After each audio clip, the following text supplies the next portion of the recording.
What's up, everybody? Welcome back to another episode of Smoke and Mirrors. I'm your host, Victor, aka The Last Millennial. So today I just want to take some time and talk about some of my favorite Andrew Yang policies. Some of these were instrumental for me deciding to become a Yang supporter.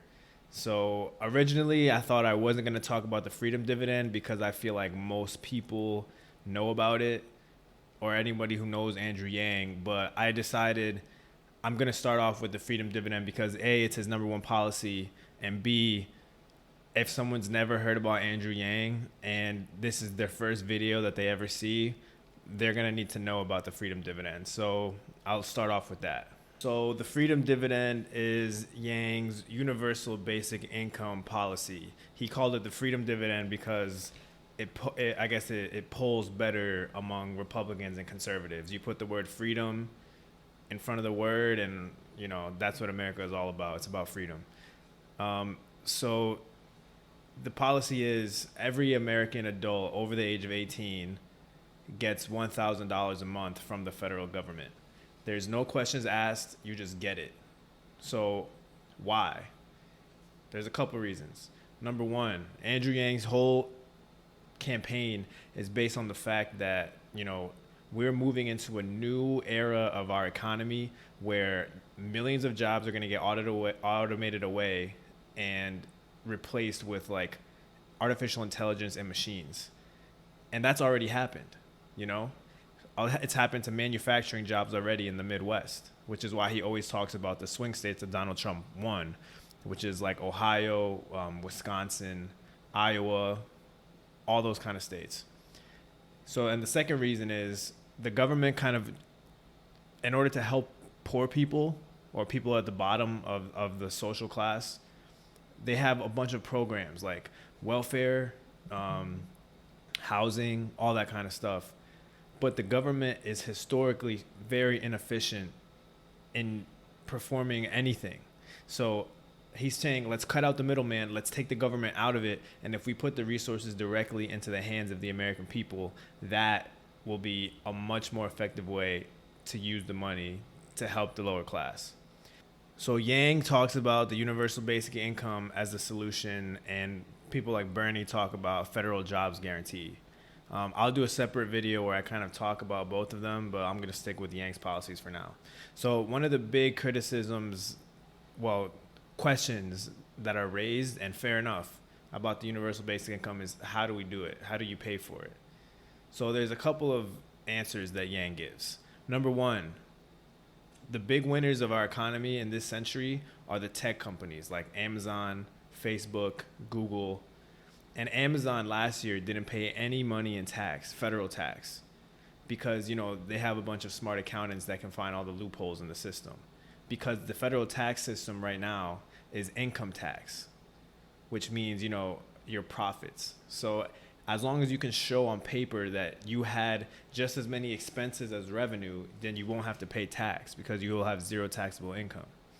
The point of a value-added tax is you throw away the whole profit idea.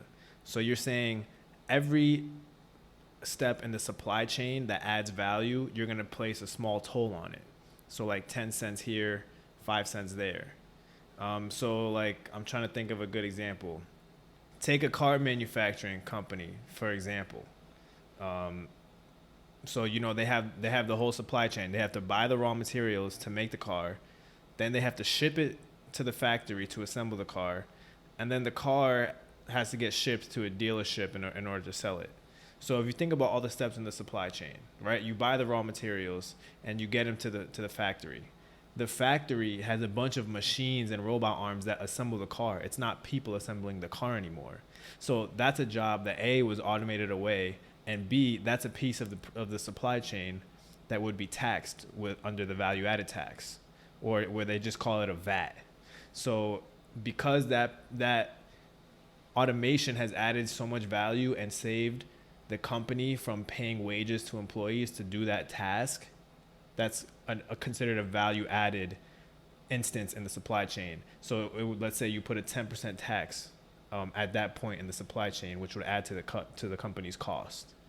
Now, a lot of people ask, So if you're placing this value added tax on companies, it's going to make it more expensive for them to make their products. Won't they just pass that cost off to the customers? Like raise the price of whatever product they're making by the amount of the tax.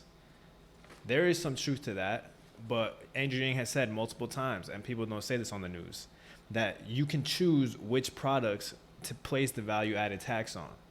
So he's not going to put it on consumer staples.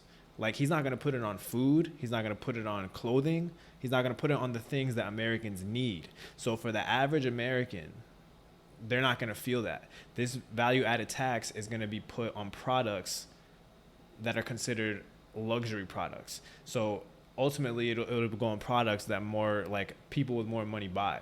So it won't really raise the cost for an average American who's pretty much just scraping by and not buying all these fancy things. So it's basically a tax that cannot be avoided, no matter how smart your tax accountants are, because you're going to have to pay this tax at every step in the supply chain where value is added. So that's that's a big step. That I think that's projected to raise like $800 billion. The second step is that the government is going to save money, because think about it.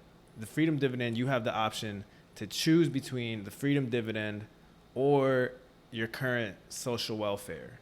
So let's say right now you're making you're receiving $1,000 in federal aid. So you can choose between that or the freedom dividend. So if that person chooses the freedom dividend instead, that's no additional cost to the government. It's the same dollar amount going to the same person, just in a different form. So that alone, for millions of Americans that will find themselves in that situation, you're not spending additional money. So that cuts a lot of money off the top line cost. Additionally, let's say someone is receiving like $1,200 in federal aid, but when you receive the federal aid, you're limited as to what you can spend it on. The government dictates what you can and can't spend it on. So by giving them $1,000 cash, you're able to do more with the money, literally whatever you want.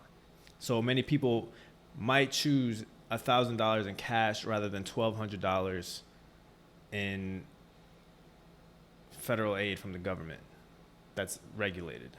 And then I would say the last piece that I would say that people don't consider as a way that it will be paid for is if you give these people the money, $1,000 a month, they're going to be spending it. The average American is going to be spending it in their local economy, in the businesses in their hometown. And what does that mean? That means that the businesses now make more money. And what does that mean for the government? That means the government makes more money in tax revenue, because if a business is making more income, they have to pay more in taxes. Another good argument for the freedom dividend. Think about this. There's plenty of women and men across the country who don't have a job. So a federal jobs guarantee wouldn't help that person survive, The freedom dividend acknowledges that there are many people who don't have a traditional job, but let's say a stay-at-home mom. She's not creating any money by offering her skills to a company for a wage. But her work that she's doing, raising her kids, is very important.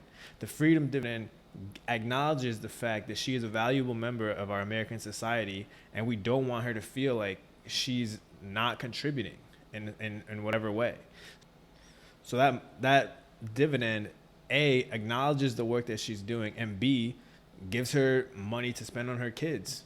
Another popular argument against the freedom dividend, and I really don't like this one, is that, if you give people $12,000 a year, $1,000 a month, they're going to stop working.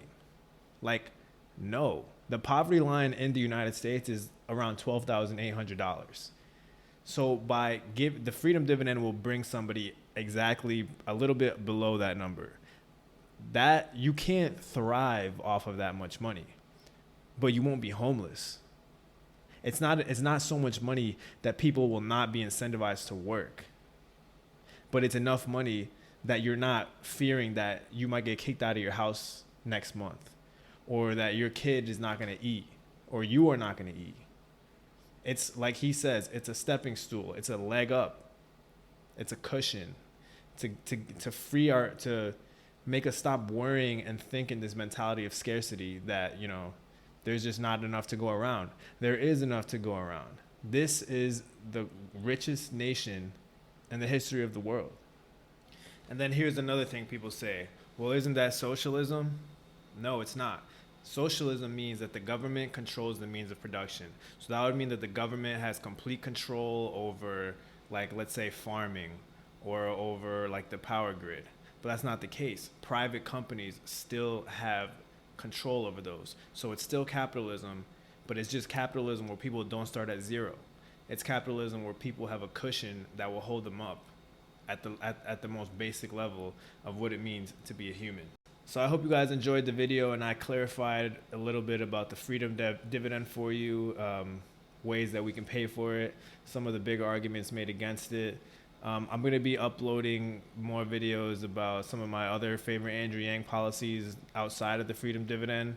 So look out for those. Thanks for watching, guys. If you like this video, please like, subscribe, follow me on Twitter at @smokemirrors_1. Or if there's any policy specifically that you want me to talk about, just drop a comment. So I'll see you guys next time. Much love.